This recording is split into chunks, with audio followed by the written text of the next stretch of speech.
மதுரை மாவட்டம் மேலூர் அழகர் கோயிலில் தேரின் அருகே உள்ள பழமை வாய்ந்த மரம் எதிர்பாராத விதமாக மக்கள் கூடியிருந்த இடத்தில் விழுந்ததால் பரபரப்பு ஏற்பட்டது.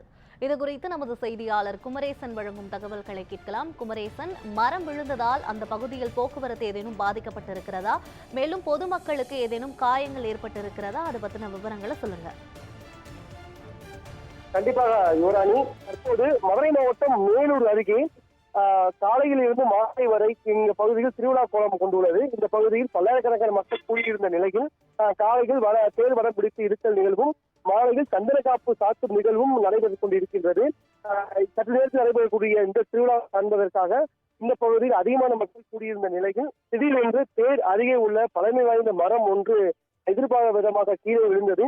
அதன் அருகே சென்றிருந்த மின் கம்பங்கள் 2 கம்பங்கள் உடைந்து மேலே போய் கொண்டிருந்த கம்பிகளும் அழுந்து விழுந்த நிலையில் மக்கள் பதற்றத்துடன் ஓடுவதை காட்சிகளையும் பார்த்துக் கொண்டிருக்கின்றோம்.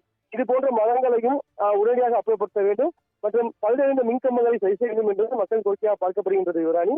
மேலும் இந்த பகுதியில் உள்ள அனைத்து மரங்களையும் தற்போது உடனடியாக பழுது நீக்க வேண்டும், மின்கம்பிகளை பழுது நீக்க வேண்டும்.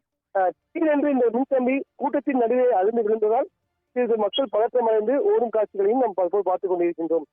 இதை உடனடியாக சரி செய்ய வேண்டும் என்பது மக்களின் கோரிக்கையாக இருக்கிறது யுவராணி. விவரங்களுக்கு நன்றி குமரேசன்.